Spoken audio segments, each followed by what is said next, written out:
Father Shano. Bless po. Father. We attended Mass this morning.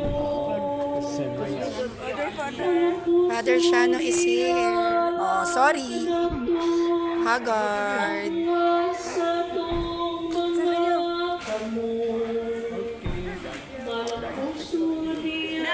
Father Shano.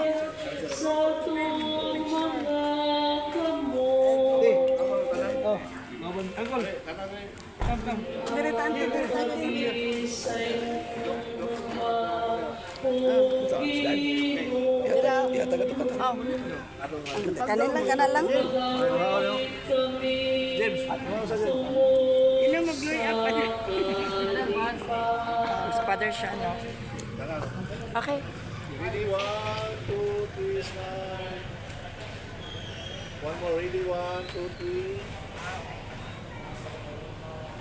Okay. Kinusa. Nice to meet you. Kinusa, hindi. Agol. Opo, kaya yung Doon ka Pilina sa Pilipinig Pilas. si Jesus sa iyang mga inunan. kasi Father yung naging issue, yung though na hindi ko po alam ha, yung Pagkalisod Yung- gayon sa mga dato, yung ang homily pagsunod ninyo, sa dingharian nagkaroon sa kasi po Diyos. ng isang malaking impact, Father Shano, yung Napugaw tungkol sa ang mga battered tinunan sa pagkabati nila Tandaan mo nini. yun, Mami, meron tayong tinuluyan sa Dumaguete Padayon si Jesus na sinasabi na pagsulti. ayaw nila kay Father Shano, irereklamo Mana. yata ng mga lawyer, di ba? Pagkalisod Still remember gayon, that na ang because of the pagsunod sa battered. dingharian sa Niya Diyos. yung si Mas lisod pa sa sakadato ang pagsunod sa dingharian sa Opo, Diyos. parang sa pambubugbog. Kaysa Sabi ko, usa ka kabili o alamin muna paglusok natin kasi sa hindi lugar naman natin sa din dagat. alam eh. Kasi yung dun sa video, ang nando doon, puro hate, hindi ganon kabuo yung gustong ipaliwanag ni Father. At sa tingin ko, hindi naman din ikakatuwa ng isang pare na merong babaeng nasasaktan, may dahilan kung bakit ganon yung pagpapaliwanag. Kaya ang sabi ko sa kanila, bakit hindi nyo nalang tanongin mismo yung pare? Hindi kayo yung nagbibigay ng interpretations, pero yung taong mismong nagsalita, hindi nyo naman pinuhaan kung ano yung paliwanag niya. Sabi ko, hindi nakakatulong yung comparison na si Father Shano inggit dahil sa sacramentals parang di ba may ganun kayong atake, no, which is totoo naman, ginagawa ng anting-anting talaga, totoo naman po, di ba? Fanaticism. Oo, yun. Sabi ko, kinakailangan meron tayong exorcist salt para lang swertihin yung bahay. May ganun eh. Di po ba? Kailangan may holy water kasi para swertihin yung bahay, wala nang demonyo papasok. Which is hindi na tayo nakakonsentrate mismo kay Christ. Nakakonsentrate na lang tayo sa holy water, sa ganun. Sabi ko nung masama ron, there's nothing wrong with it. Tama naman si Father Shano, pero hindi niya sinabing mali ang sacramentals. Ang sabi lang ni Father, mali na yung pagtingin ng tao doon sa sacramentals. Sabi ko walang akong nakikitang mali doon. Kaya yung dinedepend ko kayo, syempre, nahati sa may yung punto for punto family, di ba? Alam po natin yon, may antay sa inyo. At nababasa po usually mga member din ng punto for punto. Kaya yung nakausap ko naman po sila, pinagsasabihan naman daw nila, hindi lang talaga makontrol yung tao. Kasi ayun ang nakakalungkot sa simbahan, fanatic si na. Father Darwin, hindi yun ang tinuturo ni Father Darwin Oo. sa kasama nila. Kasi Opo. kaibigan naman kami ni Father Darwin. Ayun nga po sabi ko pinupolitika kayo na magkaaway kayo ni Father Darwin, though na hindi naman talaga. Ang problema kasi sa Pilipinas, yung pagiging panatiko. Na which is maganda po yung way nyo. Kasi unang-una, direct to the point, prangka. At kailangan yun sa society natin, yung wag nang magpaligoy-ligoy. Di ba? Yung period na agad. Wag kang panatiko period. Na minamasama actually ng mga may edad.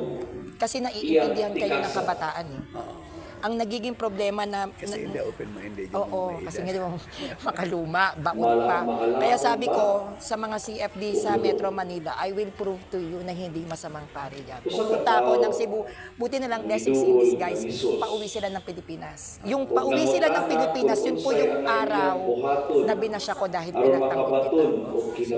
Kaya sabi ko, kailangan ko makita si Father Shano kasi para mapatunayan ko sa kanila na nakausap kita, alam ko kung paano yun ipapaliwanag. Sabi ko, hindi ko naman kailangan pang alamin kung ano yung point ni Father Shano doon sa mga humilis mo na putol-putol. Pero ang point doon, hindi magsasalita ang isang pare ng ikasasama ng nasa simbahan. Ituman niya ang mga sugo sa Diyos sukat pa sa iyang pagkabata. Ang buong humili ko doon ay paano natin Usa na lang ang imong kulang. Then si Kristo, Hagit pag susundin Jesus natin, kaniya. iba talaga yung turo niya. Sabi ko, Ibalikya ang turo tanan ng mong mundo kapulangan, ay ihatag ang halin sa mga kapus, Pero si Kristo, maingat Nagpapasa- ang Ah, mga okay, Pasalamat ka. humility. Sabi ko, sino susundin mo? Si Opo. Kristo. Dili na. O pag susundin Ang mo si Kristo, pinakadakong magpasampal ka hagit. talaga. Magpabugbog ka. Dili Kasi lang yun ang nangyari. ibahandi Oo. batong Pero kung kinabuhi, sundin mo na yung mundo, sige Magmataas kundi ka. ibahandi idemanda mo doon. Meron batong tayong kinabuhi, Tama po. walay Pero Father, katapusan. gusto ko lang kasi as a CFD, yan yung isa sa naging problema ko na parang may statement daw po kayo Kita'y na kamutan doon. dapat hindi daw Unsa ipagtanggol ang may simbahan. balabihon. Hindi daw dapat ipagtanggol ang simbahan, dapat wag na raw dumebate. Na parang may ganun, di ba mami, still remember na ang point ko. kinwestiyon tayo na inaano si Father Ang Sean na Ebanghelyo na wag daw gingon mag-CFD, nga, wag daw tao makipagdebate. na ang sa sabi ko, pagkadugog niya sa di hagit. ba sabi ni Kristo, huwag mong Kung pigilan. milakaw siya na Di ba, may tao masulugtong, na nag-exercise, tungod kay nag-healing, dato man siya, gumamit sa pangalan ni Kristo. Opo. Then sabi ni John, pinatigil namin kasi hindi Unsa siya may kasama. atong ikasulti Sabi ni Kristo, huwag ni mo maong tao. patigilin niya. Kasi lahat ng gumamit sa Adunay aking pangalan, pagsusulat hindi ng makapagsalita ng masama sa akin. na ining maong tao Ibig sabihin, ginabihan sa binigyan kalaog. din siya ng kapangyarihan sa Ang Panginoon. yalamang Kahit hindi sila kaugalingon ng magkasama, iyang kahit gihuna. nga hindi niya kilala kung sino Tungod si Kristo, kini ginamit lang niya yung siya pangalan. pagpaambit siya bahandi Yun nga sabi kadto ko. sa mga kapus. Ayaw ko yung mag-debate tayo. Ang kung laing sino pagsusulat, mas ingon. magaling, Oo, mas sino matalino. ang Na dili totoo. kalaog, Sabi kundi ko, alam dili ko naman karupo. totoo yung aking Ang sala simbahan ko. ni Alam ko maong naman tao. totoo ito. Opo. Bakit makipagtalo? Nagtuo siya ng iyang bahandi bunga. Ang sabi ko nga po sa kanila, yung Ang pali- paggawa kasi ng kabutihan, yun ang gusto Nalimot Kristo. siya Tulad ng kung Samaritan. wala ang Good Samaritan. Kinunik ko rin yun. Dili Sabi ko, ang siya Good Samaritan, madunahan. kalaban sila Kung tungod sa sa iyang mga garbo, Hudyo. Opo. wala siya Pero nung makita nakita niya o ang Hudyo hinungdan na malapit nang ngano mamatay kay kasi panghatag niya ang iyang kaptangan. inambush siya doon sa yung mga robbers. Kung may tanaw ninyo ito, Tinulungan niya. Sabi basig ko, ang duha. pero hindi siya Hudyo. Oo. Ibig sabihin, Dangerous ginamit yun ni combination. Kristo Kalaog. kasi ang first reading noon, sabi ng Bungkagin ng first pamilya. reading or second reading, si Kristo mismo, sino ang magbigay sa inyo ng malamig isang basong tubig, makatanggap talaga ng reward. Hindi na niya specify kung ano ka, Hudyo ka ba or hindi. Basta magbigay Kung sa inyo. hentil ka man, Kung hentil ka hindi ba, na sinabi. basta magbigay sa inyo. Sa hagit ni Kasi Father, ang Kristo, sinabi ko, ang point lang kasi ni Father, kung bakit against kayo sa debate, ako may sort of, meron din, kung paano ang Katolikong lumalaban kasi yung iba bastos na. nasilaw siya To be sa honest po, di ba? kalibutan. Kumbaga, imbis na ma-convert ang Protestant, lalo silang nagmamatigas kasi iba na yung way. Hindi na siya maganda, hindi na siya nakakabuti. Kumbaga, pride na matalino ako, bobo ka. And then insulto na Oo, ba? laitan na, di ba? Sama sa Yung uban debate sa nagpalupos siya sa classroom. pagtabang Ako, sa mga kabus. debater din ako sa classroom namin. Opo. Pero Ug sama sa dito na daghang sa tao, simbahan, ayaw ko na yung ganyang nalimot style. siya na dili niya madala Huli ang lang ng kaptangan. wait ba, wait. Yung nagkakabastusan na po kasi. Ayun yung pinoint ko sa kanila. Sabi ko, hindi against si Father na makipagdialogo ka kung nasa tama. Pero kung makikipagdialogo ka tapos nonsense naman yung dialogue. Kung ibas nila ako, tingnan mong ginawa Kung ni may Pope pilosopo mawa sa lugar Francis. Ah.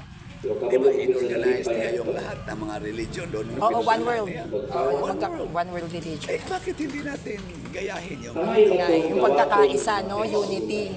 tingnan mo rin yung ginawa ni Mother Teresa of Calcutta. Ah, gets ko na, Father, yung stand nyo. Hindi naman nagpa-convert si Mother Teresa ng ibang religion. Pero Nakikiisa siya. nakikipagkaibigan Oo, niya. Yun nakikipagkaibigan ang siya. namatay si Pope John Paul II, si St. John Paul II.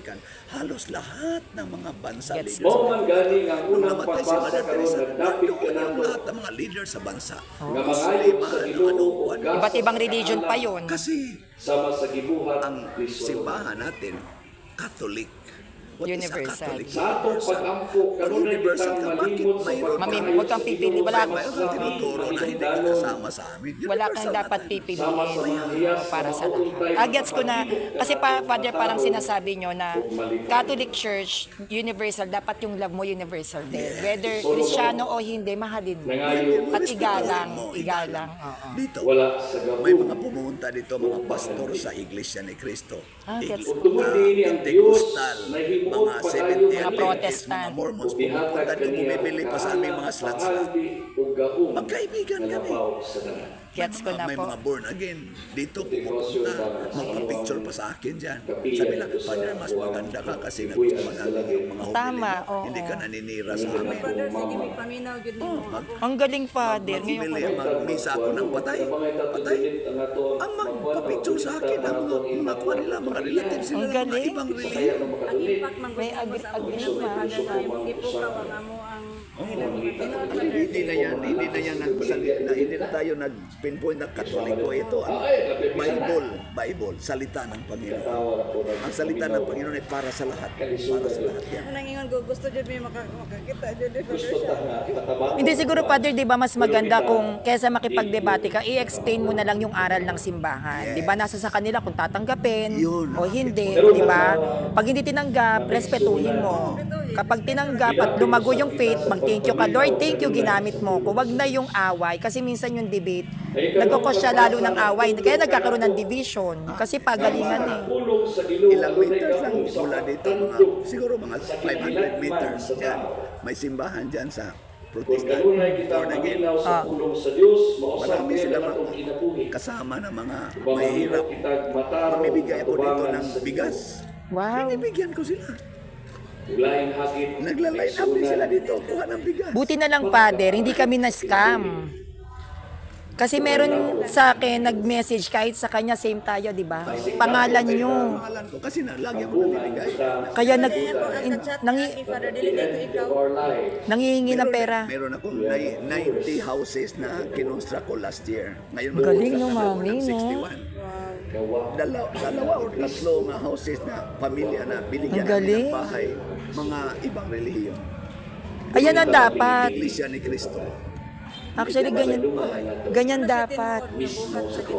Bakit tayo sabi ng akin na, teka sa pag-survey, pati rito, talagang mahirap yung pagkakalagayan na sa bahay na. Pero pa rin, Iglesia ni Cristo. Naku, Ang galing, Father, nakaka-inspire.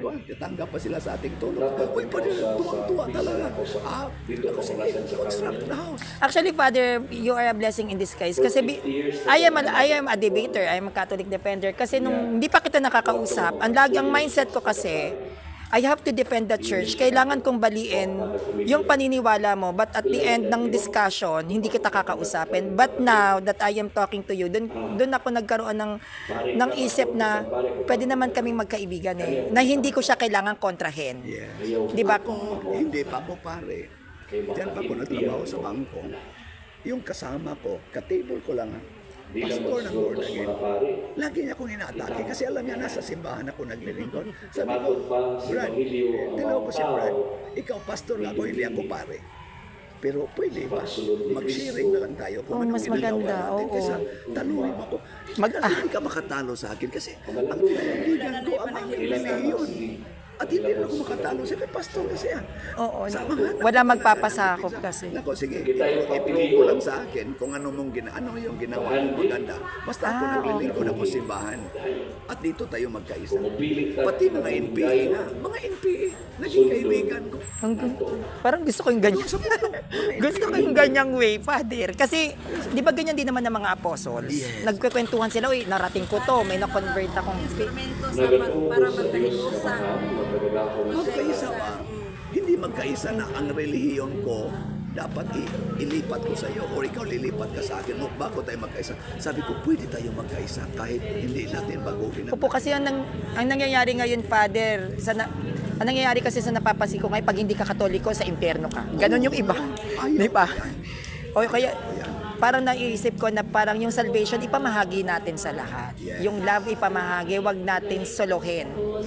Natuto ako sa rector ko sa seminaryo sa UST. Doon ako nag-aaral sa theology, pati canon law. Canon lawyer ako. Sabi ko nga sa kanila, lalaitin ako, canon lawyer ako. Di na, pinag-aralan ko yan. Theologian ako. Sabi ko. And then, ang rector namin is a Calvinist. Calvinist. Solid Calvinist. Clan nila Calvinist. Ano hindi ba, Father, sakop ng Baptist? Yung mga Ayan, Calvinist? kay Martin Luther. Oo. Sila yung si di ba? Oh Si my God. Calvin, sila yung Oo. Ngayon, Calvinist sila. Solid. Iyang ama niya, pastor sa Calvin. Siya, lumalaki Calvinist. Napakatalino, Dutch. He was a Dutch. Wow. 24 years old. Isa na siyang consulate doon sa Dutch consul. Pero napaka-inquisitive niya tungkol sa simbahan, tungkol sa pananampalataya. So, naghaping siya ng simbahan nila. At simbahan natin. Nag-attend din siya sa simbahan natin. Ang una niyang napasok, Ang galing. Jesuit Church. Jesuita. Jesuita ang Oo, nagdala. Jesuita. Sabi niya, maganda ito. Nakipag-usap siya sa pare. Tapos nagsisimba na siya doon. Hanggang nagpalipat Convert. siya ng kuwan. Nagpalipat siya ng reliyon. So, pinagtakman siya sa kanyang pamilya. Ay, At talagang pinanindigan niya dito ako sa Jesuit. Pagdating niya sa Jesuit, nakakita siya ng Dominican Church. Ang ending, nagiging pare siya ng Dominican. pari na siya ngayon? Pare, patay na nga, patay na Ang nga. galing. Napakagaling. Father Frederick Fermin. Napaka-honored na pare doon sa kwan. Pag God's will talaga. Solid Father. Calvinist. Parang doon ko na-realize na wag mong ipilit maging Katoliko ang Protestant. God's will yan. Hayaan mo na lang At kumilos. siya ang nagsabi sa amin, you know, if a person strive to know the truth of of our faith, the truth in the Bible, he will end up a Catholic. That's what happened to me. Wow. Sabi niya, if you dig the truth, you will end up Oo, becoming a sa Catholic. bagay. Sinabi din niya ni St. Augustine. Si St. Augustine. Kinikilabutan naman ako, Father. Ang talino naman nun. Si Ang St. lalim. Augustine, pagan, na-meet niya si Bishop Ambrose. Doon siya Ambrosio. Kasi napakagaling ni Bishop Ambrose. Para siyang ginawang anak. Hindi siya Katoliko, pero ginawa siyang parang anak. Nagiging pare siya, nagiging santo pa natin. Pagano pala yan si San Agustin? Doktor natin yan, di ba? Until 32 years old. Ang grabe. Pagan siya kasi yung papa niya pagan, si Monica, ang mama niya ang Katolik. Pero ang babae noon, wala. Pala yun. Playboy. Ay, no, Playboy, may anak yan. Babaero. Basahin mo yun sa kanya kasi napakaganda. Daming asawa. Pero sino ang nakapag-convert sa kanya? Si Ambrose. Hindi naman sa sinabihan ni Ambrose na mag-convert Katoliko, ka. oo. Ang iyan ang nagiging Nagkusa. sa kuha ni Ambrose. Kasi Nasa si pakikita. St. Ambrose was a professor sa philosophy. galing. Gusto ni Augustine na magiging doctor of philosophy siya kasi philosopher siya. So nag-aral siya doon sa Milan. Si Ambrose ang bishop. And then at the same time, professor. Maganda yung So para naging mag-ama sila. kasi namatay na yung papa ni Augustine. So ginawa niya parang second father si Ambrose. Oo, Pero parang Catholic si Ambrose. Tapos siya pagano. Hanggang siya nagiging Catholic. Pwede ba lang makapag-convert ng may love na hindi mo kailangan dumebate? Hindi na kailangan.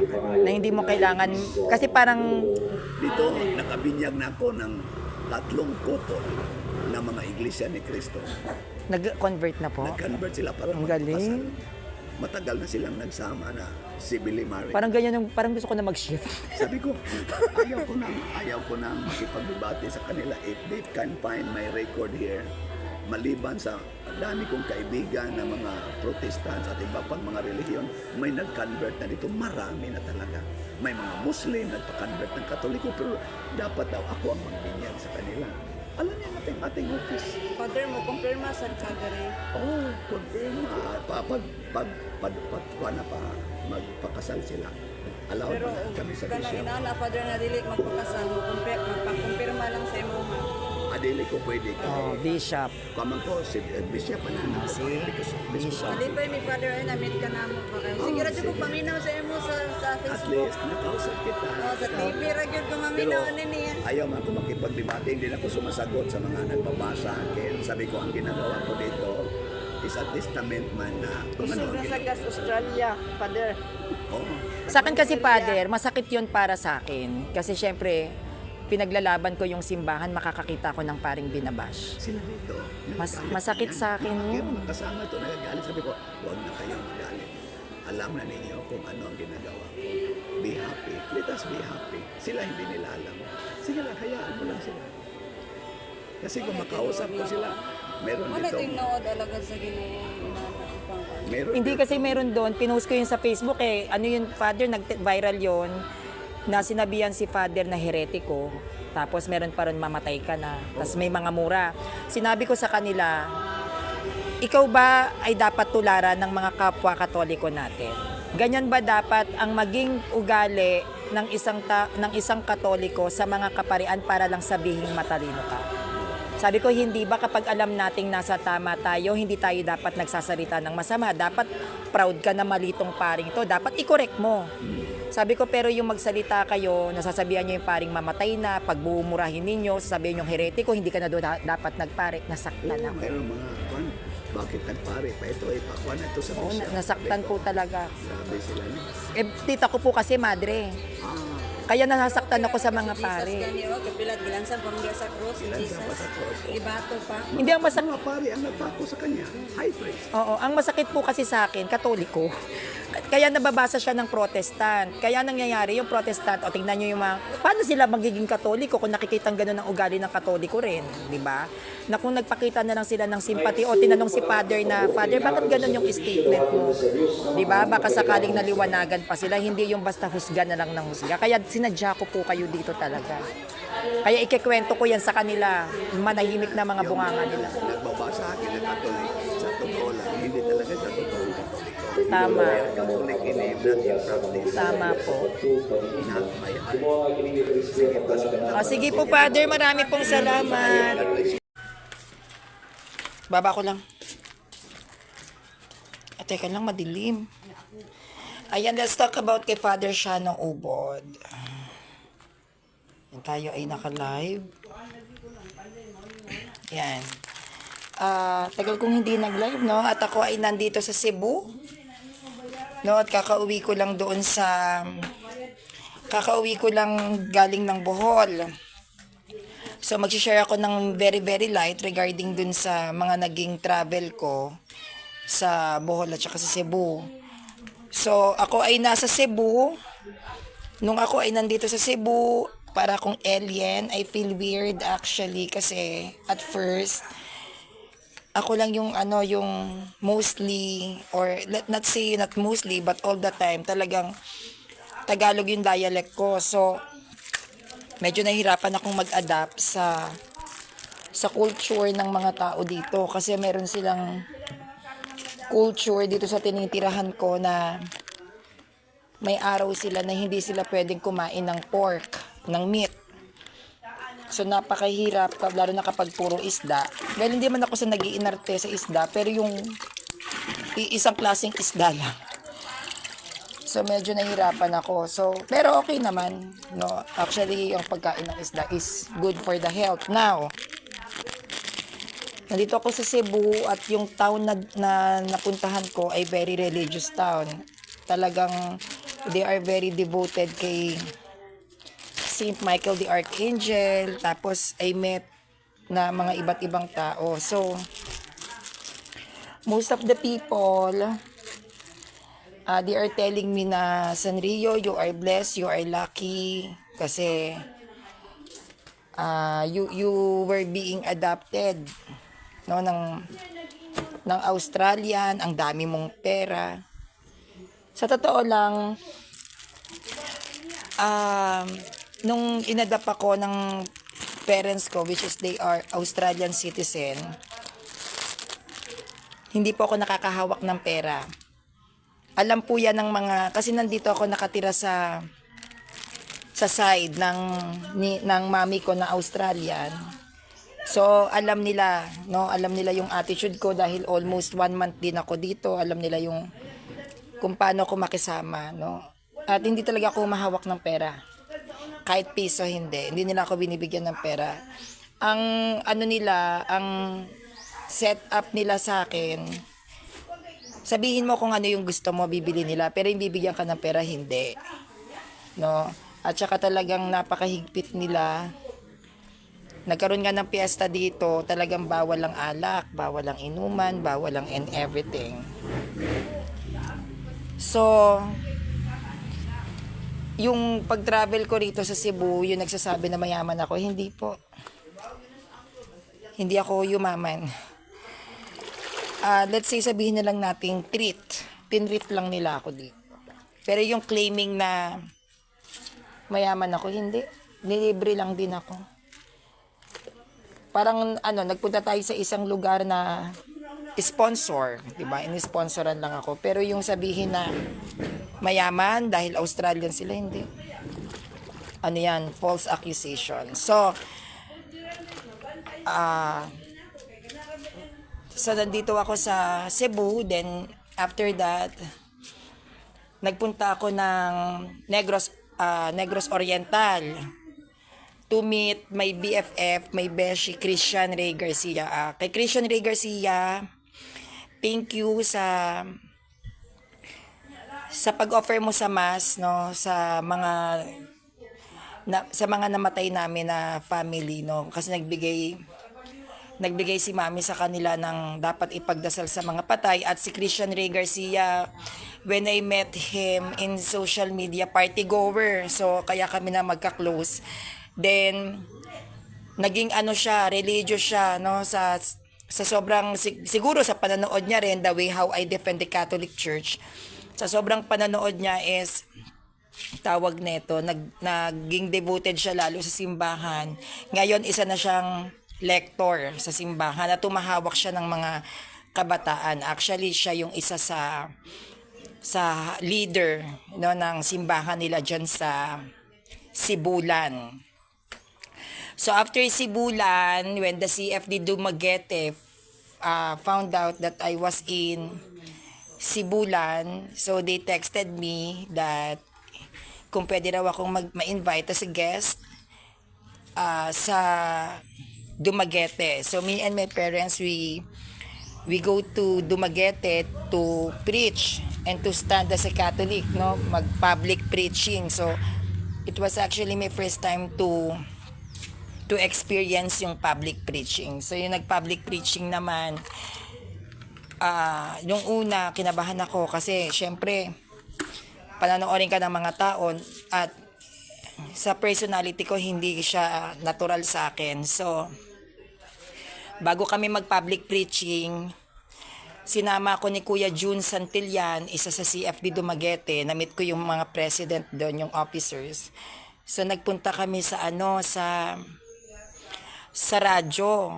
Well, nung nandoon kami sa radyo, doon sa Dumaguete, di ba napunta kami ng radyo, akala ko yung mga nakaupo doon sa panel is mga Catholic.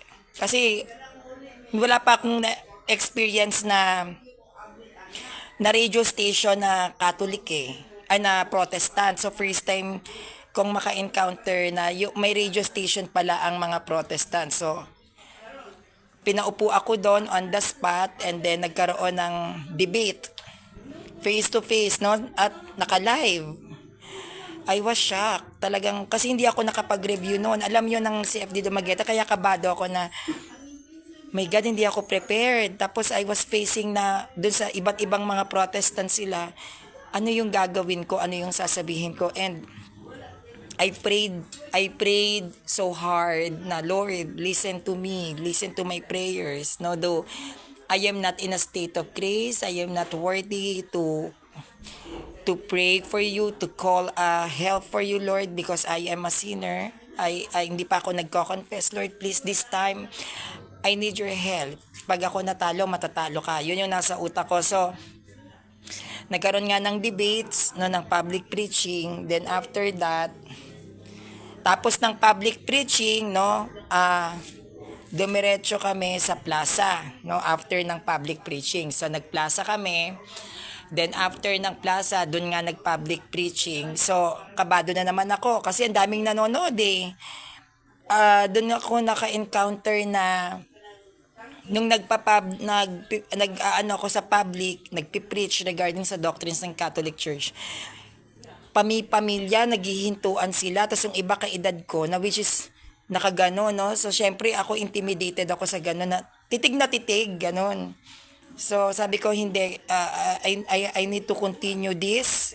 Hindi ako pwedeng magpa-distract. So nilunok ko yung hiya ko. Talagang tuloy lang Sanrio kasi andun yung mga CFD Dumaguete sa harap ko. Talagang they are very focused. May mga foreigners sa gilid, may mga lolo at lola, may mga kabataan, may mga estudyante na nakikinig. Nasa harapan ko pa si Christian Ray Garcia, si Beshi nun. Kaya talagang nailang. Sabi ko, Megan, nandito pa yung kaibigan ko. Bahala na. Sabi ko, edi, yun na, public preach. Then after that, nung public preaching, kinabukasan, lumuwas kami naman papuntang Bohol. So, from San Remigio, nag-travel kami ng 4 hours papunta ng San Vicente, dun from San Remigio, nagpunta kami sa simbahan ni Father Shano Ubod. Akala ko dun yung pier papunta ng Bohol. So wala palang pier doon. So nag-travel ulit kami sa isang San Vicente, St. Vincent Ferrer. Malayo, sobrang layo niya talaga. Siguro 4 hours yung travel namin para makapunta doon. So napunta kami ng Pantalan. So nung kami ay nagpunta ng Pantalan para tumawid, it takes 20 to 30 minutes. Nandun kami sa barge ng parents ko kasi yun na lang yung available that time. Nawala naman yung kasama naming senior. So, dapat that time, magkikita na kami ni Christian Ray kasama ng family niya na postpone ng 1 day, nawawala yung kasama naming senior. So, umuwi pala dito sa bahay, hindi sa amin nagpaalam. So, syempre, nataranta kami, baka nalunod, baka nahulog sa barko. So, nung nalaman namin na nasa Pantalan na siya, so it was Sunday, di ko siya makakalimutan. Yun yung punta namin kay Christian Ray Garcia na sinalubong kami. Pagkasalubong niya, hindi pa ako dumidighay, hindi pa ako gumaganon. So, nag-chat na sa akin si Kuya Jun Santilla na, Sanrio, nandiyan ka ba? O, ready ka na ba?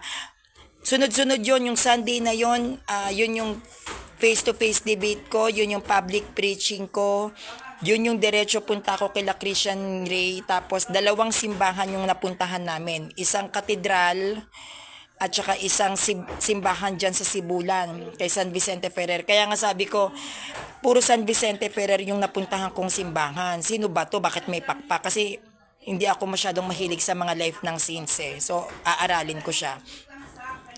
So, wala pa akong pahinga. Kaya nga po pumayat ako ng husto. Wala pa akong pahinga. Nag-travel kami papunta namang Bohol. Antok na antok ako. Alam ni Christian Ray Garcia yan, hindi po ako nakapagpahinga talaga. Yung travel namin para mapuntahan yung ibang CFD. So, pagpunta namin ng Bohol, kausap ko si Mami Josie Tenyo. No? Si Mami Josie Tenyo, siya yung nanay ko sa simbahan at nakilala ko siya pandemya pa 2021. So actually dapat matagal na kami nagkita sa Metro Manila pa lang, kaya lang laging nagkakaroon ng conflict. So sa Bohol kami pinagtagpo, kahit nasa Manila siya, sa Bohol talaga kami nagkita. So kay Mami Josie Tenyo kami tumuloy. At siya yung nagturo sa amin kung paano kami makakapunta ng Bohol. So, sinundo kami ni Mami Josie Tenyo sa Tagbiliran, sa Bohol, para mapuntahan si Father Darwin. So, yung kay Father Darwin naman, nagkaroon kami ng conflict sa oras. Yung availability ni Father Darwin Gitgano, yun naman yung oras na nagta-travel kami sa mga heritage churches ng Bohol. So, hindi kami nag-meet.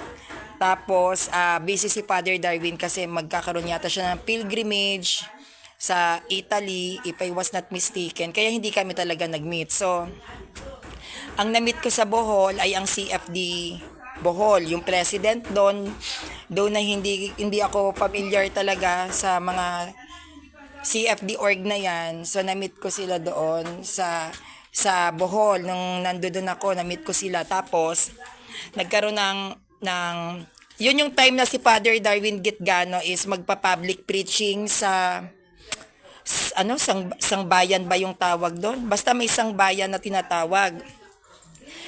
So yung time naman na magpa-public preaching si Father Darwin, yung oras ng public preaching niya, which is sa pagkakatanda ko 5 o'clock yata ng hapon, may conflict naman sa akin kasi yun naman yung punta namin ng Chocolate Hills.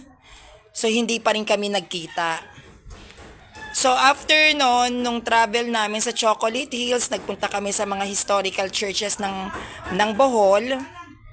Yung talagang matatandang simbahan, napuntahan namin yung mga nilindol. So, pagpunta namin kay Mami Josie, kinabukasan, nag-travel na kami pabalik dito sa Cebu. So, yung pagbalik namin ng Cebu, sinabi ko sa mami ko na, Ma'am, I think we need to go to Father Shano kasi hindi namin na-meet si Father Darwin. So, baka it's not meant to be, no? So, nagpunta kami kay Father Shano 11 a.m. Kinabukasan, 11 a.m., wala pa akong tulog. Nagpunta ako sa San Vicente Ferrer sa Liloan, Cebu. So, nung nandoon ako, wala si Father. Nasa Capelinha de Fatima Replica. No, nandoon siya. So hindi kami nag-meet. So, we go to SM Poblacion to eat ng lunch and then waiting for the mass kay Father Shano Ubod ng 7 p.m. last mass dyan sa San Vicente Ferrer. But sadly, nung nagpunta kami sa office, malabo na mamit namin si Father, baka daw 7 p.m. So, na-discourage na ako na maybe hindi talaga laan na makita ko yung mga priest na ito, no, na hinahangaan ng mga CFP. And then biglang tumawag yung secretary ni Father Shano kasi may number ako ng secretary ni Father Shano na wait lang, sabi na pasensya ka na, medyo na-stranded dito, nasa Liloan na kami, wait lang, papunta na kami dyan. So si Father Shano na pala yun, no, tumawag. And then, inintay namin siya. Nung nakita ko si Father Shano, nasyak ako na iba yung itsura niya sa video at itsura niya sa personal. Napaka-pogi ni Father Shano. Sabi ko, wow, ang pogi naman ng paring to. At nung una, parang nag-greet siya sa amin ng napakabilis. Parang aalis na siya sana. No, ngayon ang sabi ko, Father Shano, isa akong CFD and isa ako sa nagtatanggol sa'yo sa mga bashers mo na Catholic. And gusto kong malaman yung mga stand mo na binabatikos ka ng mga Katoliko. Bakit ganito yung statement mo, di ba, na pari ka ng simbahan, pero bakit ganon? Tungkol sa mga nagrereklamong Katoliko dyan, shout out yung battered wife, yung tungkol sa wag kang maging CFD na issue, tinanong ko yan. Meron akong video niyan, mapapanood niyo sa YouTube channel, i-upload ko to, no?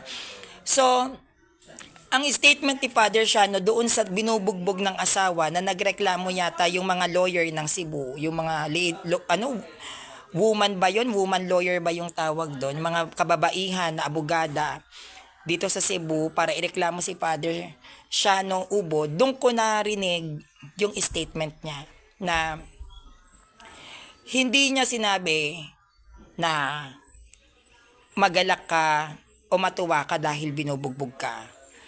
Ang point ni Father Shano doon sa statement niya patungkol sa pananakit sa asawa, parang kay Christ niya nirelate na hindi ba si Christ, sabi, pag sinampal yung kanan mong pisngi, ibigay mo yung kaliwa. Kumbaga, kapag ikaw ay kasal at sinasaktan ka ng asawa mo, hayaan mo lang, nasaktan ka niya, huwag kang gaganti.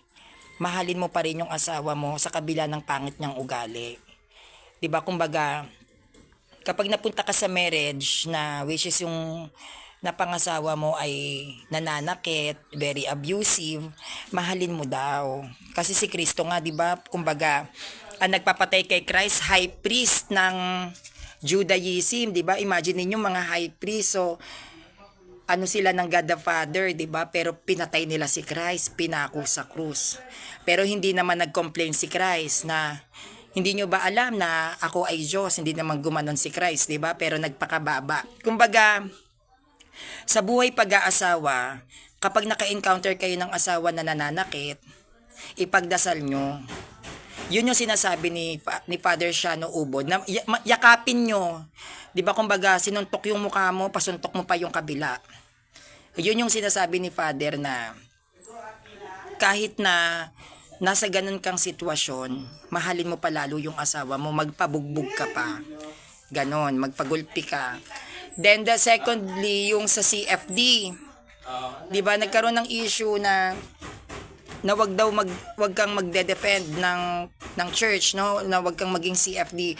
Yung statement diyan ni Father Shano regarding dun sa CFD naman, nirelate niya yan dun sa, 'di ba meron tayo ay may 5 monasteistic religion. Yan yung Judaism, Buddhism, Hinduism, Islam, Catholic.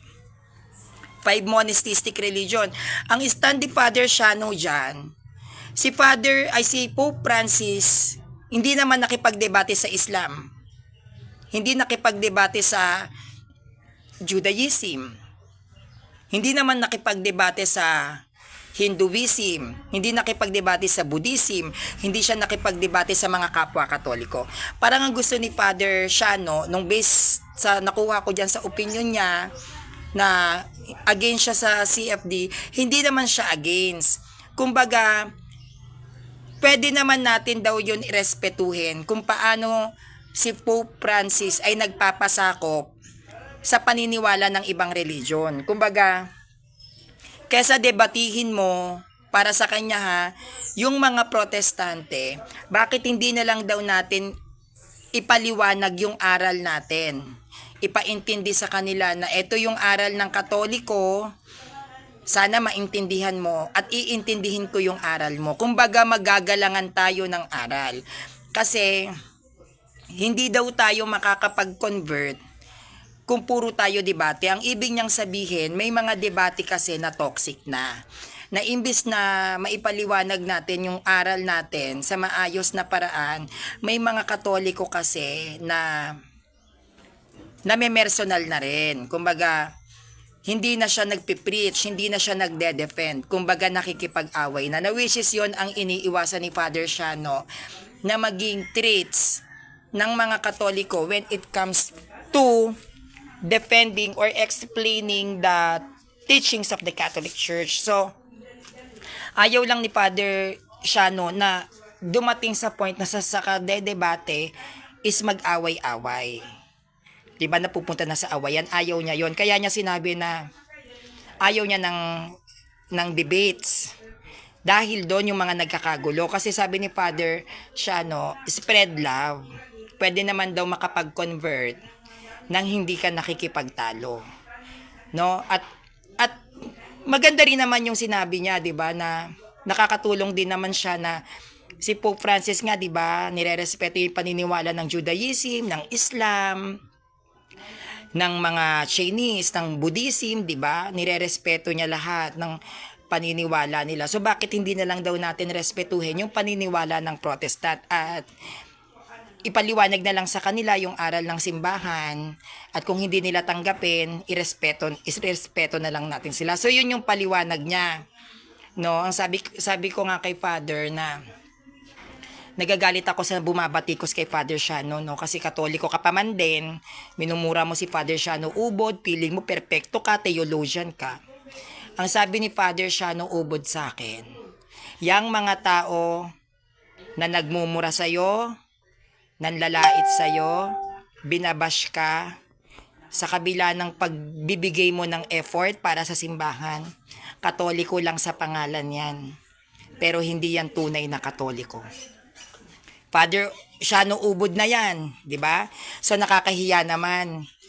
Talagang nag face to face at heart to heart kami ni Father Shano Ubod, ang dami kong natutunan. Yung iba, inopen ko yung mga experiences ko based sa sinabi sa akin ng ibang mga Katoliko at ibang CFD na nakasali talaga sa org. Isa lang ang sinasabi ni Father Shano sa akin, hindi kayo tunay na Katoliko. Father Shano Ubod na po nagsabi sa akin yan. Kaya yung nagsasabi sa akin na hindi ako CFD, walang CFD na, hindi ka pwedeng matawag ng CFD pag hindi ka nakumpilan. Walang baklang CFD, walang bakla na ganyan magdamit ng CFD. Yung pagsasarita ni Sanrio, hindi yan pang CFD. Lahat daw na nagsasabi ng ganyan, hindi kayo tunay na Katoliko. Pangalan lang ang dala nyo, pero hindi kayo Katoliko. Inopen up ko yan kay Father Shano Ubod. At yung nagbibigay ng issue kay Father Shano Ubod regarding kay Father Darwin, sinabihan ako ni Father Shano Ubod, magkaibigan sila ni Father Darwin Gitgano. Kaya wag tayong magbibigay ng mga mali-maling kwento para lang kumita yung mga content natin. And bukod pa doon, nag-usap din kami ni Father Shano Ubod na sa mga Catholic dito, suportahan natin si Father Shano Ubod sa mga may kakayahan dyan na matulungan natin ng simbahan ng San Vicente Ferrer kasi marami rin pala siyang natutulungan si Father Shano Ubod. So tulungan natin siya na magtagumpay doon sa kanyang mga foundation, no? At last but not the least, yung mga videos ko, naka-upload po yan sa YouTube channel ko. Hindi ko siya tawag nito. Hindi ko po siya in-upload sa Facebook. So yung mga gusto mag-follow up sa mga ganap ko dito sa Cebu at sa Bohol, nasa YouTube channel ko yan, Sanrio TV. Pwede po kayong mag-check doon. And hindi po siya monetize yung YouTube ko. Hindi ko siya pinagkakakitaan. So, pwede kayong mag-follow up doon para mapanood nyo yung mga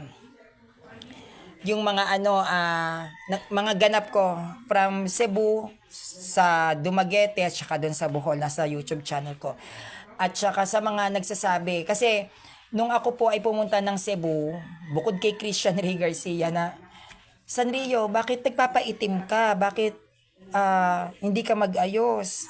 Hindi ka tulad doon nasa Metro Manila ka, nag-aayos ka, ang ganda-ganda ng itsura mo. Yung itsura ko po ay ibinabase ko sa lugar na pinupuntahan ko, no? Ako ay makikipagkita sa mga CFD, sa mga Batikan, magagaling na Katolikong defensor. Hindi po ako pwedeng mag-ayos sa mga ine-expect ninyo na pang beauty pageant. Ang pag-aayos ko sa sarili ko, nakadepende yan sa lugar.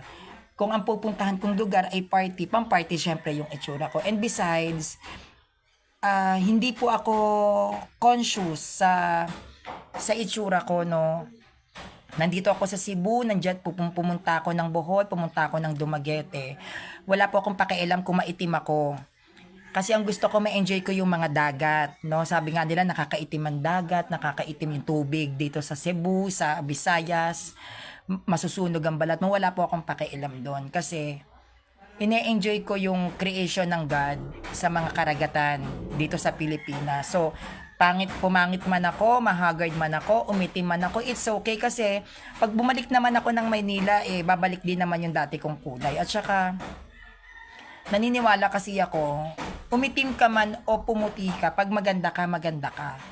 Umitim ka man o pumiti ka, pag may sex appeal ka, may sex appeal ka. At yun yung bagay na hindi natin pwedeng maitago o maialis, no? Kasi hindi naman lahat ng maputi maganda, di ba? At hindi rin naman lahat ng maitim pangit. So sa akin, much better na sabihan akong umitim ako, negra ako, o naging baluga ako dito. At least, hindi chemical yung kulay ng balat ko, no? Kasi malalaman naman natin kapag ang kutis mo chemical Malalaman natin yan kapag ang balat mo, balat chemical. Kumbaga, pekeng kulay ng kutis.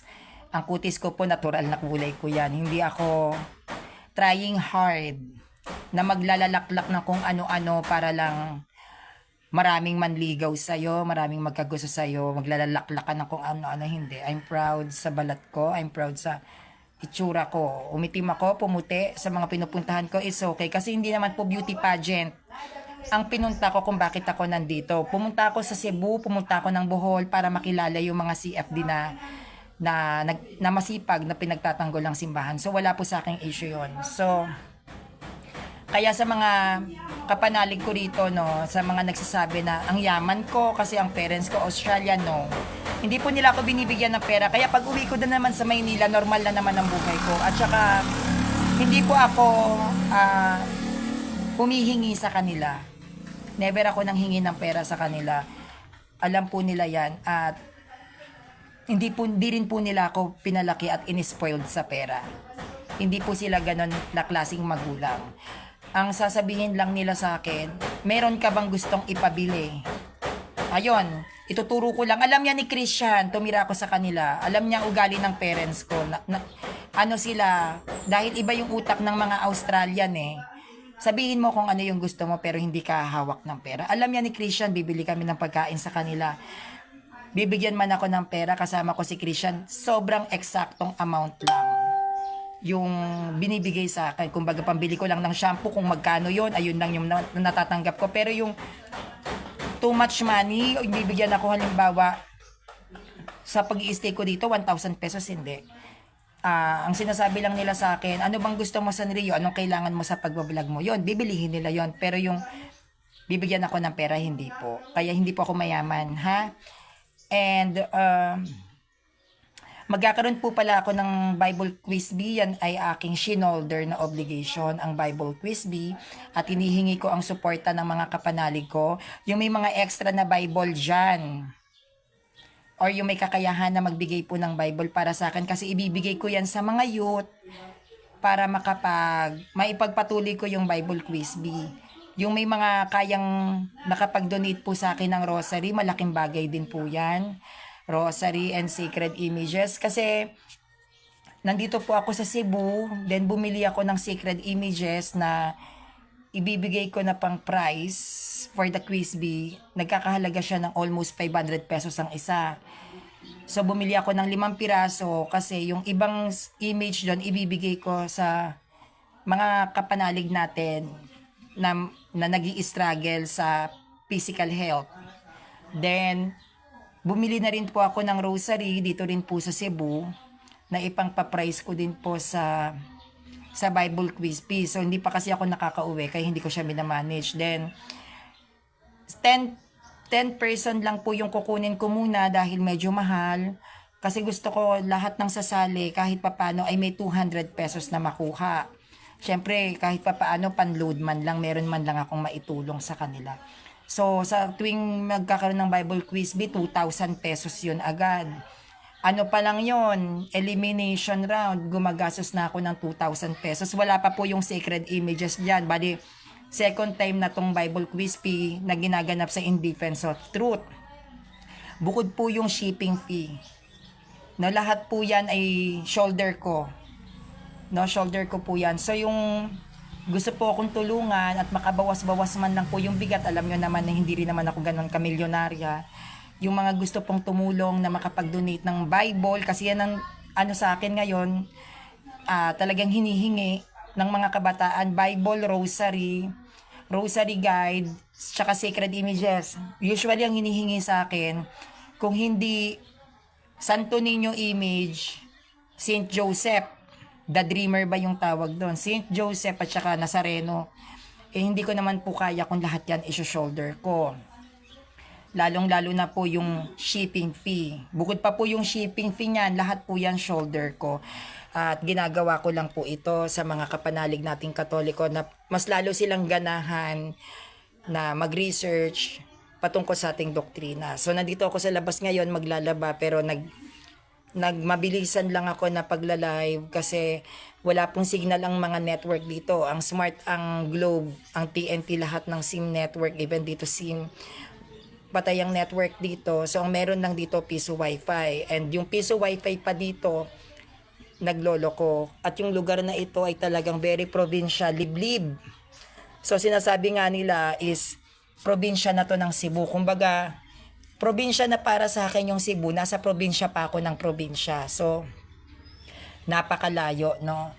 At pag uwi ko ng Manila, makikipag-meet naman ako sa ibang mga CFD. Isa na rito si Ate Michelle Hall Kadaldal, isang sikat na vlogger, no? Meron siyang page at meron yun siya i-add, Michelle Kadaldal, Michelle Hall, M-I-S-I-E-L Hall, H-A-L-L Kadaldal. Yan, meron din siyang YouTube channel, no? Michelle, i-search nyo yung Michelle Kadaldal sa YouTube. Sikat na vlogger siya. At meron din akong imimit, isa siyang Catholic, medyo may edad na siya, and siya naman ay inaalagaan ko para magpakumpil na. No, isa naman siyang kilala na makeup artist sa part ng Caloocan, Salon de Roel sa Bagong Barrio, Caloocan. Yan, magkikita kami this November din. para na rin ma-explain sa kanya yung Sacrament of Confirmation. Actually, marami na po ako ngayon na inaaralan at ina-advocate na dapat sila ay magpakumpil na. Well, dapat magpapakumpil po ako sa Cebu dito, kaya lang napaka-hectic ng schedule dahil month of October up to November, papasok ang undas.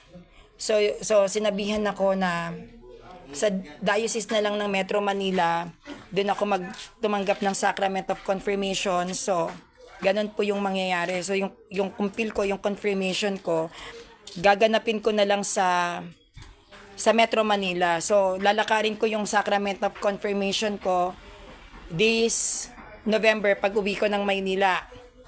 No? Pag uwi ko ng Maynila.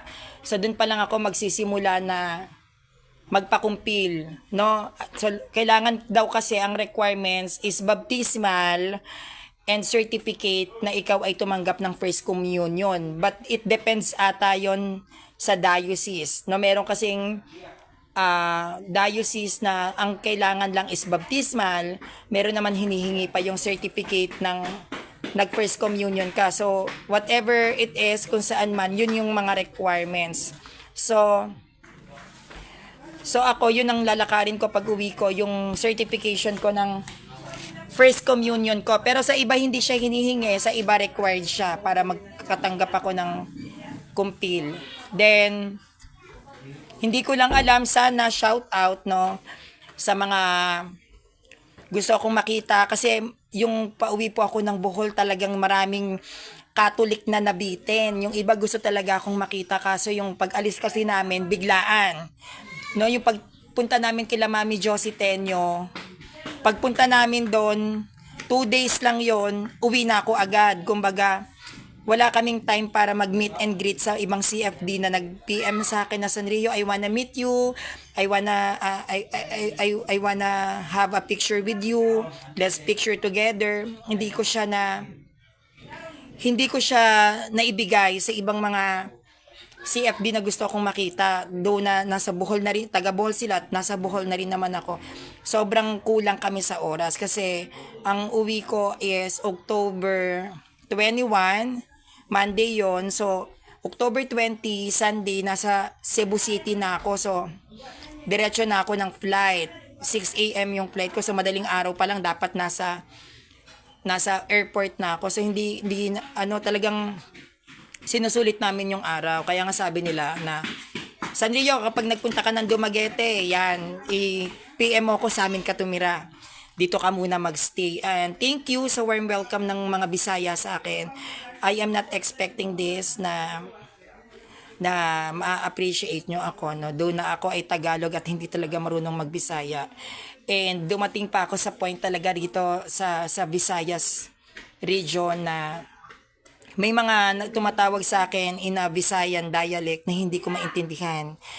At aksidente na papunta na ako ng port to travel papunta ng Cebu from Bohol. Yun nga, kasama ko si Ate Entil Auguis Puracan, si Mami Josie Tenyo, ang parents ko, no. Nagbibisaya siya sa akin and then nakatitig ako. Sabi ko, ano pong sinasabi nyo? Ang bilis niyang magsalita ng Bisaya. Yun pala, sabi niya na namumukhaan niya ako, parang kilala niya ako, ganyan-ganyan. Hanggang sa in-explain nga nila Ate Josie, nila Tita Josie na CFD yan, ganyan-ganyan, nagbablog yan. So, sa akin, sa mga Visayas dyan, sa mga Catholic na CFD pala, Catholic naman siya, di ba? Na nakilala ko habang nasa travel ako, yung mga kinakausap ako na hindi ko kayo maintindihan. Pasensya na hindi po ako snob.